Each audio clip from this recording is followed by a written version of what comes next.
గంగాతరంగ రమణీయ జటాకలాపమని విశ్వనాథాష్టకంలో కాశీ విశ్వనాథుణ్ణి కీర్తిస్తాం.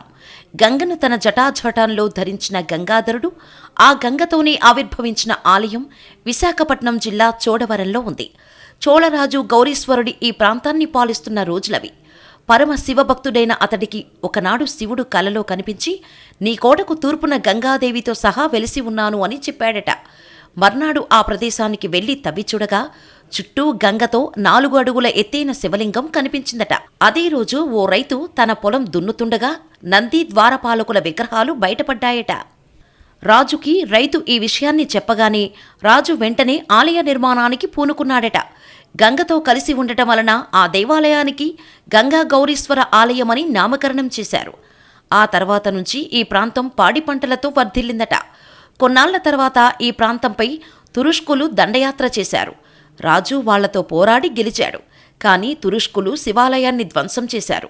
దాంతో శివలింగం ధ్వంసమైపోయింది. ఆలయంతో పాటు శివలింగాన్ని కూడా పునరుద్ధరించాలనుకున్నాడు రాజు. అప్పుడు ఈశ్వరుడు కలలో కనిపించి, లింగం ఇప్పుడున్న స్థితిలోనే పూజాధికాలు నిర్వహించు అని ఆదేశించాడట. దాంతో నాటి నుంచి నేటి వరకు శిథిలలింగానికి పూజలు కొనసాగుతున్నాయి.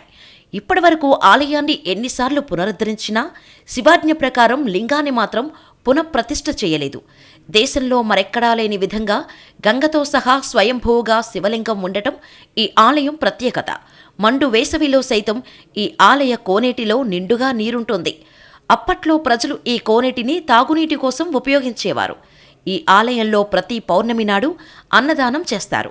ఈ ఆలయానికి సమీపంలోనే మరో స్వయంభూ శివాలయం సోమలింగేశ్వరాలయం ఉంది. ఇక్కడి కొండపై పచ్చని చెట్ల మధ్య వెలిసిన శివలింగం ఉన్న చోటనే తనంతట తాను తిరుగుతుండేదట. అందుకే ఈ ప్రదేశాన్ని లింగాల తిరుగుడు అని పిలుస్తారు. ఇప్పుడు మాత్రం శివలింగం తిరగటం లేదు. ఈ ఆలయానికి ప్రకృతి రమణీయత మరో అలంకారం. కార్తీక మాసంలోనూ, శివరాత్రి వంటి పర్వదినాల్లోనూ, సోమవారాల్లోనూ ఈ స్వయంభూలింగాలను దర్శించుకోవటానికి భక్తులు ఎక్కువగా వస్తుంటారు.